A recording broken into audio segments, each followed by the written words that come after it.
I want to thank all of you who have been here the entire day participating. And as important, I want to thank those of you who may have even come in for the latter half of the day. Your participation on whatever level, is really important to us being able to try to maximize outcomes for the workshops and the direction that we're hoping that people take back and assume some responsibility in. Before we do our wrap-up, I think it's really always important to recognize the individuals who do the heavy lifting.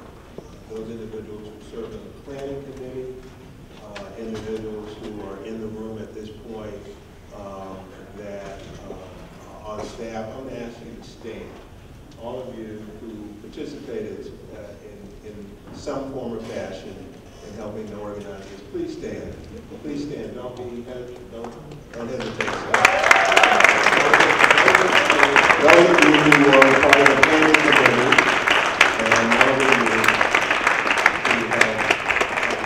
because this wouldn't be what it is without that energy that you gave us. As we also conclude, I want to again thank Clorox, Alameda Alliance for Health, Kaiser, the Socially Responsible Network, and Comcast that helped us to finance this.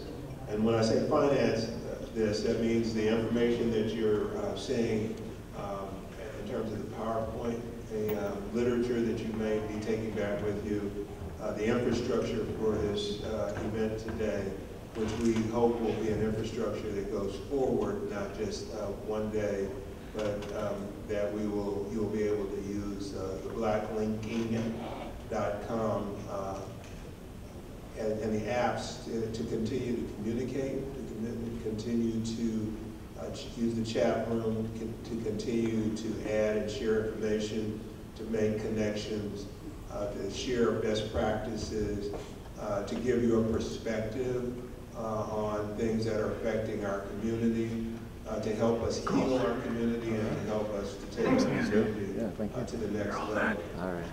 I was totally excited with the number of young individuals and young energy that we had throughout the day. Kevin Jenkins in our office said anybody under 25 is young because he's 25. Maybe I shouldn't say that, Kevin, because you might be upset with me now. Put your age out. But I do want to say this is really all about today and the future. We stand on the shoulders of people who preceded us. We know that we come from a very rich heritage.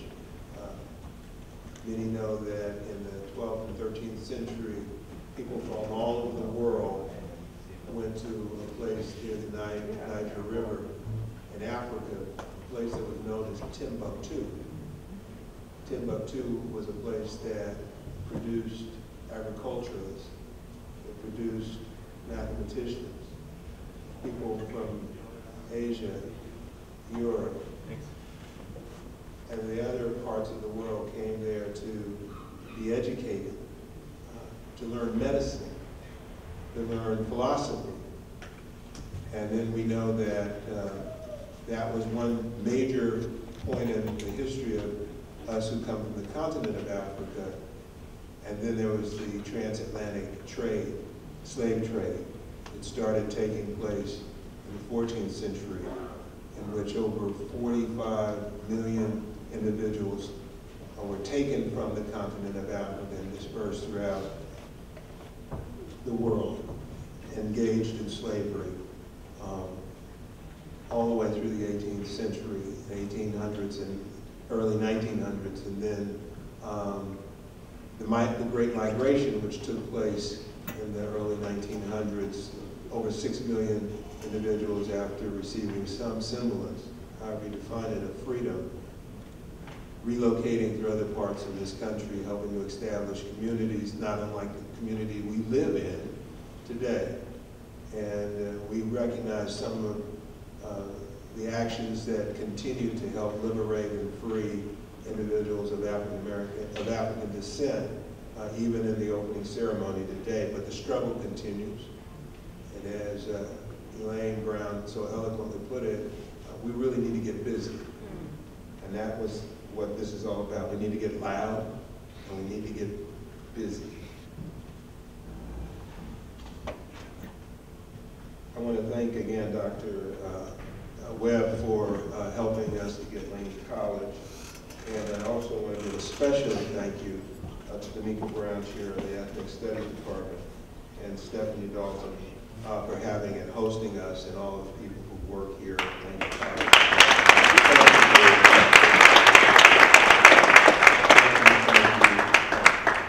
So with that, I'm going to ask Kimberly Mayfield from Holy Names College to come up here and to kind of set the context for the report out.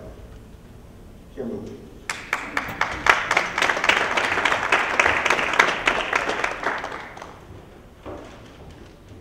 Good afternoon. I'm the chair of the Ed Department at Holy Names University, and what we are going to do to wrap up today is do Ignite Talks, which means that each session presenter or moderator is going to come up here and give you highlights in about 90 to 120 seconds. So you have to listen intently and you have to pay close attention. There should be visuals like we have for my workshop, which was business, job creation, and workforce development. So we're going to give you highlights, give you high energy, so that when you leave here, you have right on the tip of your tongue some takeaways from today. So I'm going to model. So my workshop was business, job creation, workforce development, and we had a lot of really engaging conversations. And some of the key areas that were covered and key themes were that we need back to basics education, that technology is everywhere. There's not any kind of job or business that you can create without technology, that no business is easy to start, but you must follow your passion, and your passion will keep you going when you hit the roadblocks, that people who are interested in being entrepreneurs need to avail themselves to the leadership in the community, join boards and consortiums to understand where the resources are, and finally, that there are lots of jobs in technology that go unfilled because people don't have the skills, and one of the areas that was mentioned was coding. So if there's anyone in here that needs a job that starts at about $150,000 a year, you want to take down these two websites, codeacademy.com or .org and blackgirlscode.com. And that's my Ignite Talk. Thank you. And the next person to come up is Dr. Siri Brown. Are there other moderators in the room? Moderators in the room, raise your hands. Okay, that group will be next, and they'll ask for the next group to come up.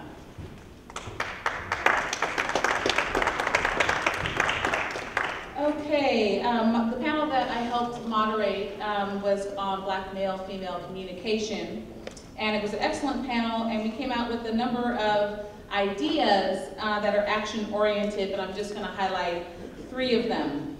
From the panel and from the audience, we understand that good communication between Black men and Black women in relationships starts with self-work, and that self-work should be based in a spiritual understanding, and that self-work should be on a reflective understanding of your background and what you've seen within your own family, whether healthy or unhealthy, and that self-work should also be the collective understanding of the Black experience from the foundations in Africa and the trauma of slavery and its impact on how we relate to each other in love. That's number 1. Yeah. The second one that I'll highlight from the work and the panel is the need to listen and communicate with care.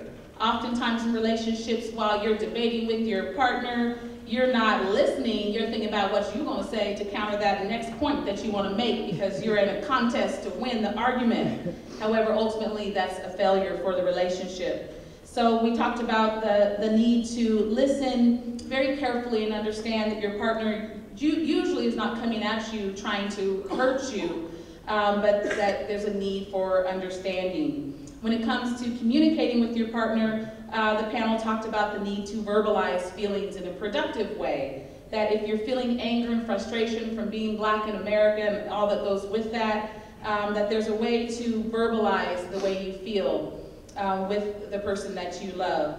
And that it's okay to say, I'm just too angry to have a conversation right now, but I know this is important. Can you just let me take a bath, meditate, pray, and then we can come back to the topic. That's number 2. And then the third that I'll highlight from what we came up with was the need to seek help. That Keith Carson's office really demonstrates to us that there's so many organizations and people and individuals and groups, some with titles and many without titles, that are here to help and to guide. And that it's important to seek help and to reach out, whether it's through the Alameda County services, most of which are free, or if it's through searching the internet. And then most importantly, to seek out mentors and elders within your own family, your own network. It might be that teacher, that preacher, that pastor. It might just be that brother or sister who's been married for a long time and has a lot of wisdom to share.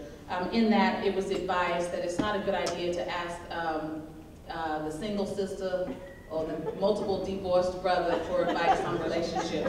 That it's good to seek out people who have actually been down that long road and have gone through their lows and their ups, and they have a lot to share with us. So that's our 60 to 90 seconds. Hope you can take something back with you. Thank you.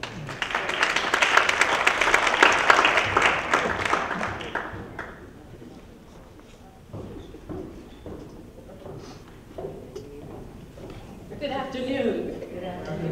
My name is Nicole Collins-Pori, and I'm going to read out on Our Community, a Safe Place, Public Safety. And we talked about the civic engagement models, intervention strategies, and solutions. And some of the key highlights were the following. Number 1, collaboration and cooperation. It's not about the individual mission of an organization, but it's about our collective outcome, which is to reduce violence, save lives, and restore hope. And we can't do that without building a nexus between organizations, the community, and our government agencies. Number 2, personal ownership and responsibility. No one is going to save us. We have to learn to save ourselves. And it starts with our personal responsibility to our community, to our families, and to the collective whole.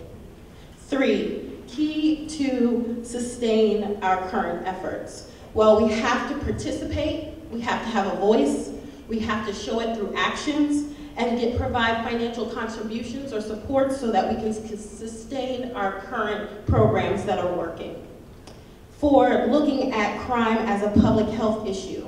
We know that mental health issues have a significant part in our crime, and we need to achieve and look at that accordingly. And 5, readjust our mindset and relationship. So the community has to have a relationship with police. Police have to have a relationship with the community so that we can build trust and move the community and reduce crime forward. Thank you.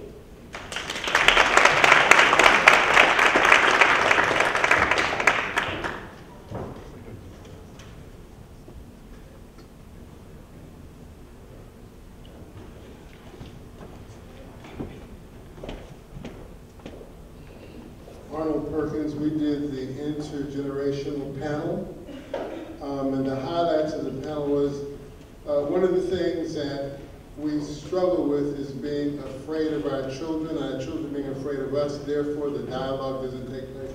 Here's my partner I was looking for. We talked about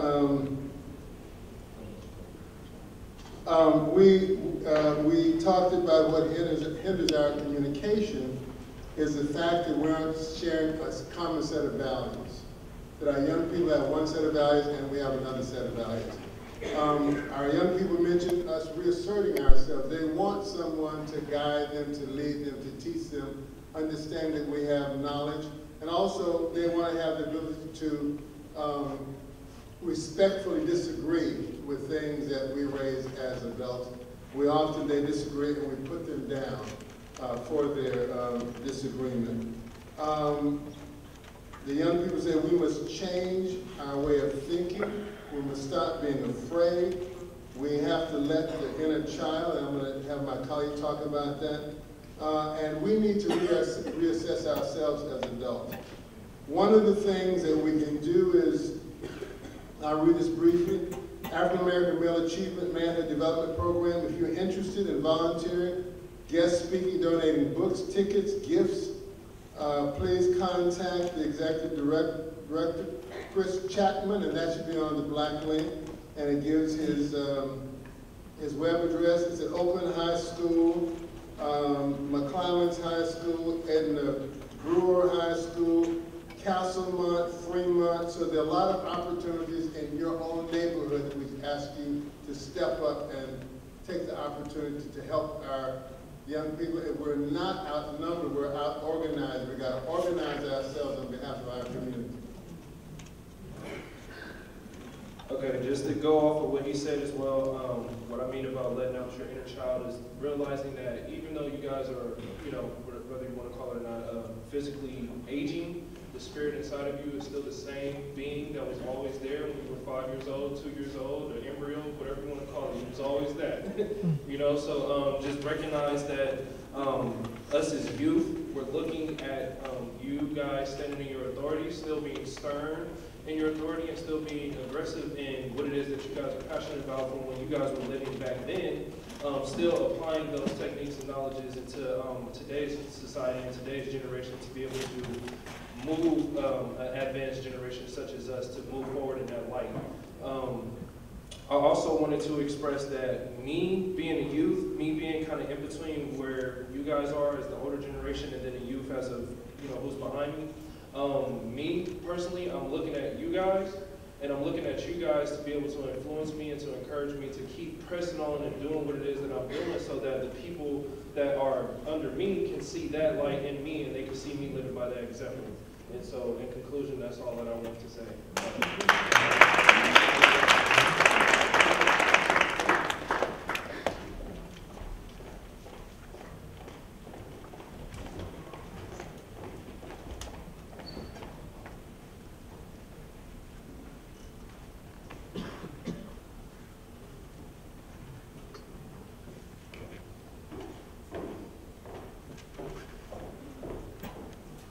So they say the best for last.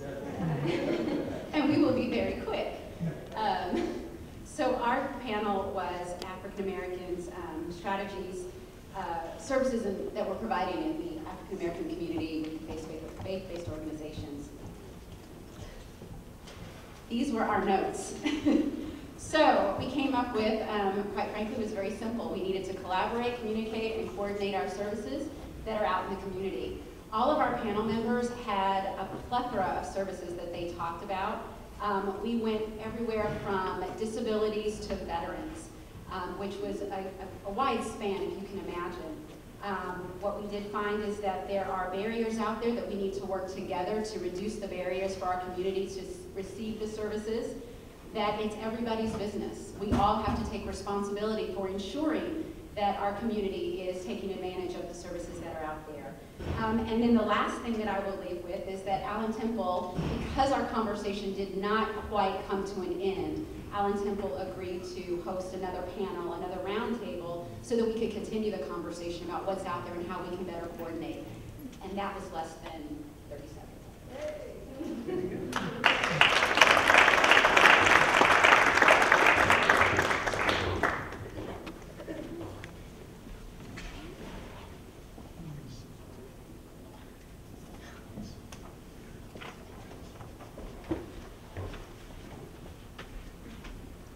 Some of you may know that we also had an incredible kind of an arts program that took place to identify some of our young emerging artists in the area. So I want to recognize who they are, who participated, and at the same time I also want to let you know, I think one of the individuals who received the prize is here, in fact. This year, the arts program was celebrating the creativity of the youth in our community, and they had artists from a number of schools and youth centers in the East Bay to submit their works. And after having a panel to judge them, we came up with these. Some of the artists had We Three by Ramon Khalil and Marion of East Oakland Youth Development Center. We had also Seeing Me by Jacqueline Seals of East Oakland Youth Development Center. We had Nia Johnson, Tracy High School. These are individuals in the honorable mention area. For the third prize, it goes to Native American, a class project at East Oakland Youth Development Center. A lot of energy and creativity coming out of East Oakland Youth Development Center. And second prize goes to Black is Beautiful, a class project at East Oakland Youth Development. And Tariq Weatherspoon from Berkeley High School, who I think is here. Tariq, are you here? Are you here? You want to come on down? From Berkeley High School, received it for a video, which is turfing of the popular dance. And I want to say thank you very much for participating, and I want to give you a, is this the video? Yeah. I'm going to check out the video.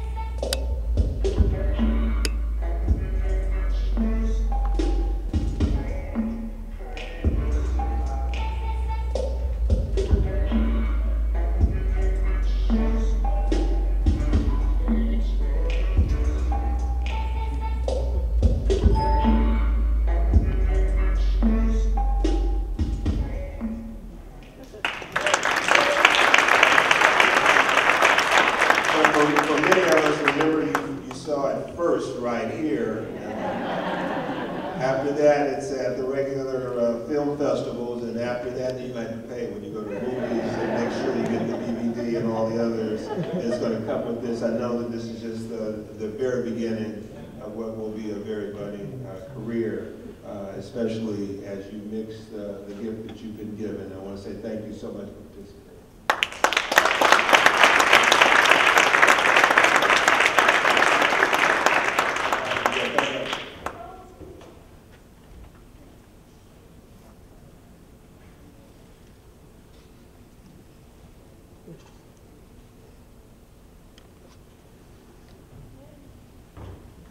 There's a lot of work that we have to do, and I hope that today is only an opportunity for us to continue to frame that work.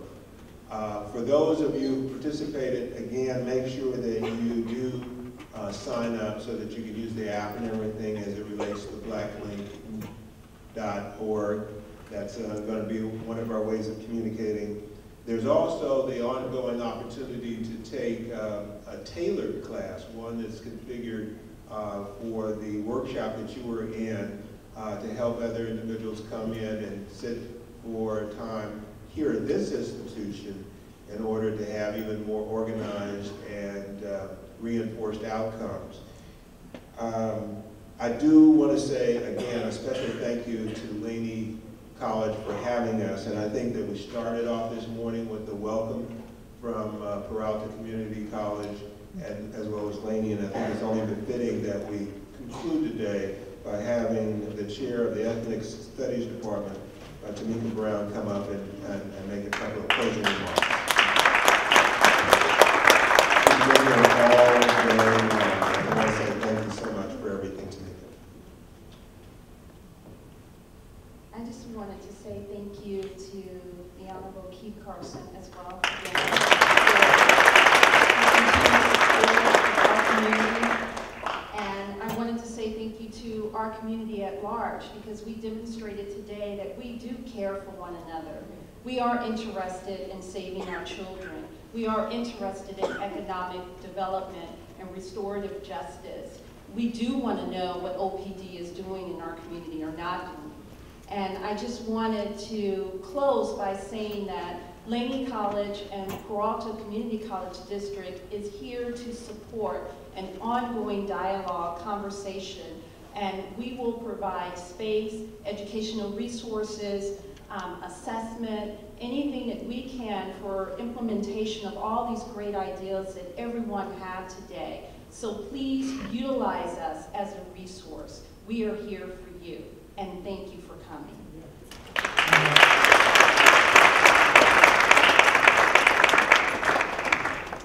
That is the final word. Thank you very much. Have a good afternoon.